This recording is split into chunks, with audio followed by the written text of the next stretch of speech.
Hello dear students, welcome back. In our lesson today, we're going to deal with some grammar. What we're going to see? Relative clauses, defining and non-defining clauses, clauses of purpose and clauses of result. They seem difficult to you, they are not. We're going to see them one by one together. Okay, let's go and see what are these relative clauses. You have all heard about the words like who, where, when, which. This is what we're going to see together. Where do they refer? Let's go and read the first text. Kathy, there is a concert tonight in the National Stadium. I have gone to buy us tickets before they sell out. Be ready by 6 so that we can be there by 7. Isabel, who we met on the beach yesterday, is meeting us there. Beth. So, this relative pronoun, who, refers to Isabel. So, it refers to a person. We're using who to talk about people. Hi, Matt. I'm having a great time here in Barcelona. It's such a beautiful city. I can't believe it. Your friend George, whose flat I am staying in, asked me to give you his best wishes. So, the flat belongs to George. That's why we're saying your friend George, whose flat. It shows that this flat belongs to someone. It shows possession. So this pronoun, this relative pronoun, again refers to people, but this time it shows possession, that the flat belongs to George. I'll finish now to get this in the post. Don't forget, Monday the 12th is the day when. So, when is the relative pronoun that refers to the time, of course. It's the day when I will be flying back. When refers to time. Now, dear sir or madam, I am writing to you in order to find out if your hotel might be suitable for your disabled father. The hotel where we stayed.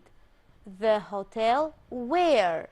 It refers, of course, to the place where we stayed, to the place that we stayed. Last year had no wheelchair ramp to the beach, which made things very difficult. Which this thing, the fact that there was no wheelchair ramp. So the relative pronoun which refers to objects, refers to things. So this is what we learned, and this is what I want from you to remember. Who refers to people, as we saw. Whose, again, but shows possession. When refers to the time, where to the place, and of course which refers to an object. Now, let's go and complete the sentences with the appropriate relative pronoun. My cousin is a journalist. We need a person. So who is a journalist? Has been all over the world. This monument marks the spot, the place where the two explorers met. This is the only island, the only, you might get confused with the place, but refers to, let's say, to an object, that thing, not where we stay. So it's the only island which remains uninhabited. Be careful here. It doesn't refer to a place that you might have done something. The ticket inspector did not speak English.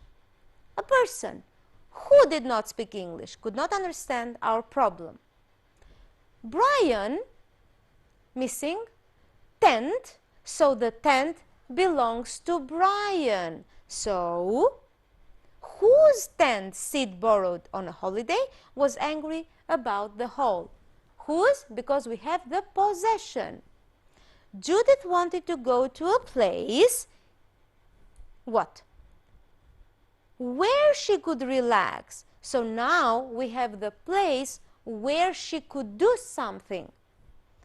I waited until summer to travel to Aspen, which I knew it would be less expensive.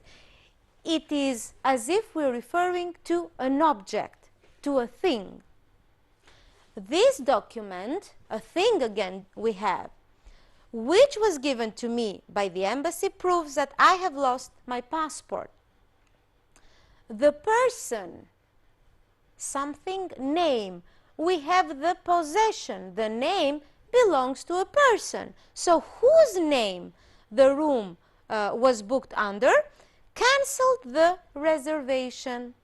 And 2013 was the year, we're talking about time of course, the year when they visited Malta. The problem now is when these relative clauses are defining, necessary, or non-defining, not that necessary. Look at the first example. People, who or that, both of them could be used. Have children, prefer an all-inclusive holiday. Why is this called a defining, a necessary clause? Because this is necessary to be there in the sentence. We cannot say people prefer an all-inclusive holiday. People who? We have to give some information. So people who have children. For this reason, this is called a defining relative clause, a necessary clause. This sentence does not have commas, as we can see. It gives necessary information, we need it, and of course, we cannot omit it, we cannot erase it. Look at the second sentence. Sam, who is a pilot, loves to travel. This is a non-defining, so not necessary clause, let's say, because we can say Sam loves to travel. It makes sense. For this reason, this is called a non-defining relative clause. As we can see, it is put in between commas. First of all, it gives extra information because we understand Sam loves travel, but Sam, who is a pilot, gives some more information, and of course we can omit it. Maybe we cannot, we might not put. One more thing for you to remember: when it is defining, so necessary, we can use who or that. Both of them are correct. When it is non-defining, we're going to use only who, not that. Okay, now we're going to see some clauses of purpose. So we always ask why. We're going to see some sentences in which we are given the reason why we do something. We have a purpose for the things that we do. So, we must take our hiking boots. We can climb the mountain. So why we can take our hiking boots? We must take our hiking boots so that we can climb the mountain. So this is the clause of purpose. Why? So that we can climb. Ben is looking for an internet cafe. He will write a quick email to his friend. 2. Why? Ben is looking for an internet cafe to write a quick email to his friend. I'm writing to you. I inform you that my stay in your hotel was not enjoyable. So why am I writing to you? What is the purpose? In order to. So I am writing to you in order to inform you that my stay was not enjoyable. Carry this bag carefully. You won't break the vase. Why should I carry the vase carefully? A negative now purpose. Carry this bag carefully so as not to break the vase. Sarah joined the guided tour. She wanted to find out more about the place. Why? 2. Sarah joined the guided tour to find out about the place.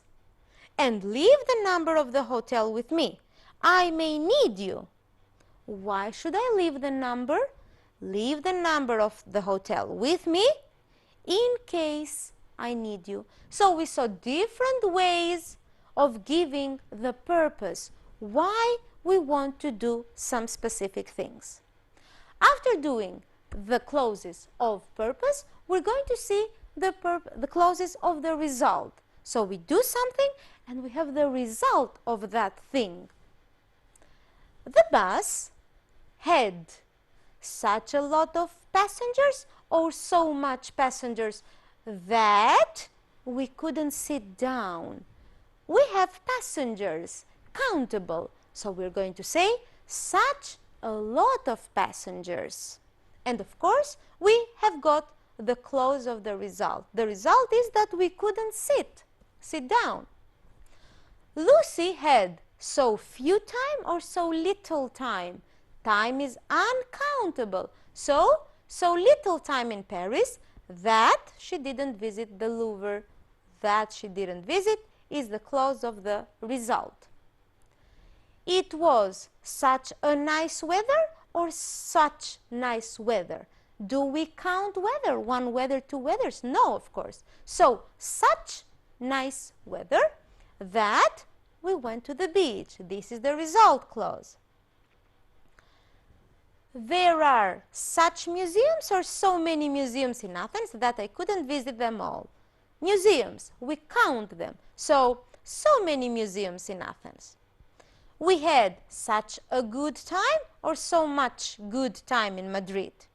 Of course, time is countable, one time, two times. So such a good time in Madrid that the clause of the result, we would go there again.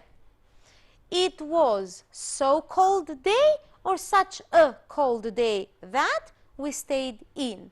We count the day, so we're going to put, of course, such a cold day that we have the clause of result.